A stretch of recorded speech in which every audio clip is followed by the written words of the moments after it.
Hello guys. आज मेरा topic है मॉलिक्यूलर बेसिस ऑफ इनहेरिटेंस। ठीक है, तो उससे पहले हमने क्या चैप्टर था हमारा प्रिंसिपल ऑफ इनहेरिटेंस, मतलब उसमें हमने जेनेटिक्स के बारे में पढ़ा, पी प्लांट वगैरह के बारे में पढ़ा था। लेकिन इसमें क्या हमें मॉलिक्यूलर बेसिस ऑफ इनहेरिटेंस हमारा चैप्टर है, तो हमें किसके बारे में पढ़ना, मॉलिक्यूल्स मतलब न्यूक्लियोटाइड वगैरह इन सब के बारे में हमें पढ़ना है। ठीक है, सबसे पहले तो मैं सब थोड़ा थोड़ा बेसिक इन्फॉर्मेशन होनी चाहिए डीएनए के बारे में, आरएनए के बारे में। ठीक है, उसके बाद जो डीएनए अपनी कॉपी बनाता है उसको हम क्या कहते हैं, रेप्लिकेशन।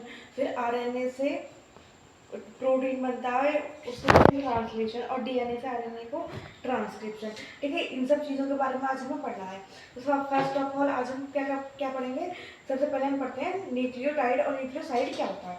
ठीक है, न्यूक्लियोटाइड क्या है, मतलब न्यूक्लियोटाइड में क्या है, वो होता है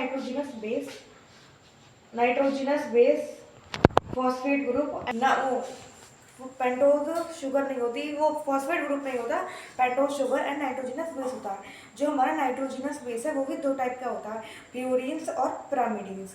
ठीक है, प्यूरिन्स में क्या आते हैं, एडेनिन एंड ग्वानिन, और प्राइमिडीन्स में आते हैं साइटोसिन, थाइमिन और यूरेसिल। हाँ, इसकी हम ऐसे भी पहचान बना सकते हैं, मतलब प्यूरिन में आलू गोभी और प्राइमिडीन्स में कट, आलू गोभी को काटना। आलू गोभी का मतलब है एडेनिन एंड ग्वानिन, जो किस में आते हैं, प्यूरिन्स में। और प्राइमिडीन्स में आएंगे कट, यानी कि साइटोसिन, यूरेसिल एंड थाइमिन। ठीक है, जो हमारे नाइट्रोजिनस बेस है वो भी दो टाइप के होते हैं, एक प्यूरिन और एक प्राइमिडीन।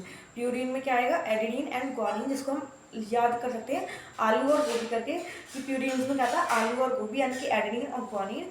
और प्राइमिडीन्स में क्या आएगा, कट यानी कि साइटोसिन, थाइमिन और यूरेसिल। ठीक है, उसके बाद हमारा दूसरा कंपोनेंट है फॉस्फेट ग्रुप। फॉस्फेट ग्रुप जो है वो क्या होता है, जो फॉस्फेट ग्रुप है उसमें PO4 नेगेटिव जो ऑक्सीजन होता है वो हमारा इलेक्ट्रोनेगेटिव एलिमेंट है, जैसे कि हमें पता है।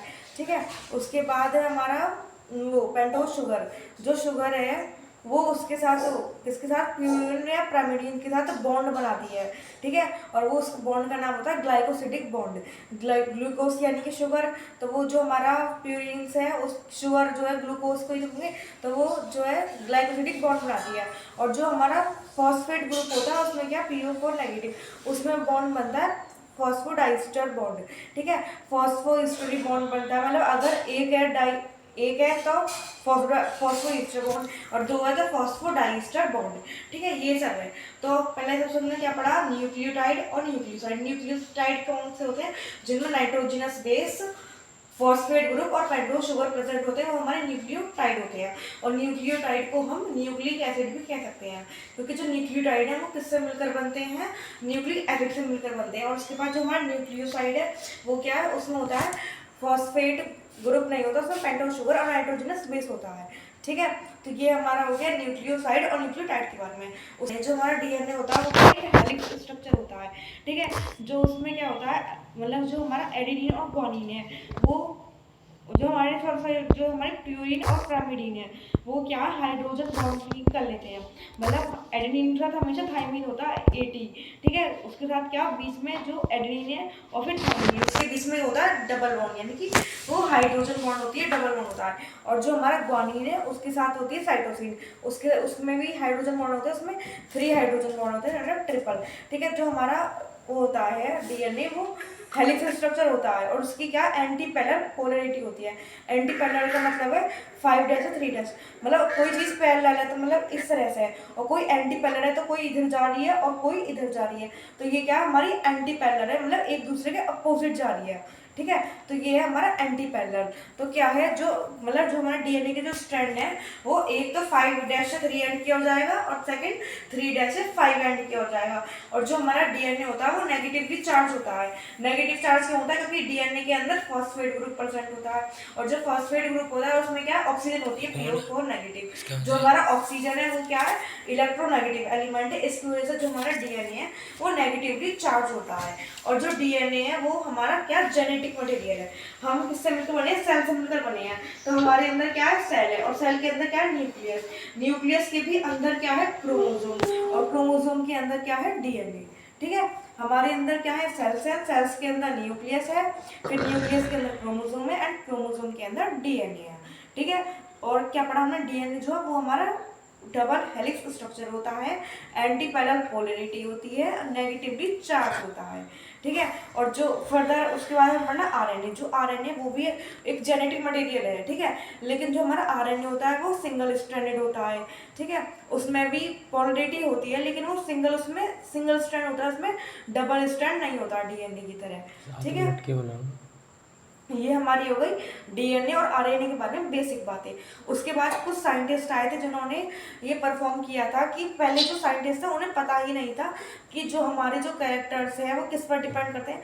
जो हमारा डीएनए है उसी तो पता चलता है कि जो हमारा हेयर कलर है वो ब्लैक होगा, कर्ली होंगे, बाल या स्ट्रेट होंगे, वो हमारा डीएनए ही बताता है, ठीक है। लेकिन पहले के जो लोग थे उन्हें ये नहीं पता था कि जो हमारा डीएनए है वही हमारा मेन कैरेक्टर होता है, ये बताने के लिए कि हमारे जो फीचर है वो कैसे होंगे, ठीक है। पहले हम ये सोचते थे कि जो प्रोटीन है वही कुछ करते हैं, ठीक है, मतलब डीएनए अपनी कॉपी बना लेता है, रेप्लिकेट करता है, तो उसको हम क्या कहेंगे, रेप्लिकेशन। फिर वो डीएनए से आरएनए में कन्वर्ट हो रहा है तो उसको कहेंगे ट्रांसक्रिप्शन, और फिर आरएनए से किस में कन्वर्ट हो रहा है, प्रोटीन में, तो वो क्या होगा, ट्रांसलेशन, ठीक है। ये प्रोसेस है।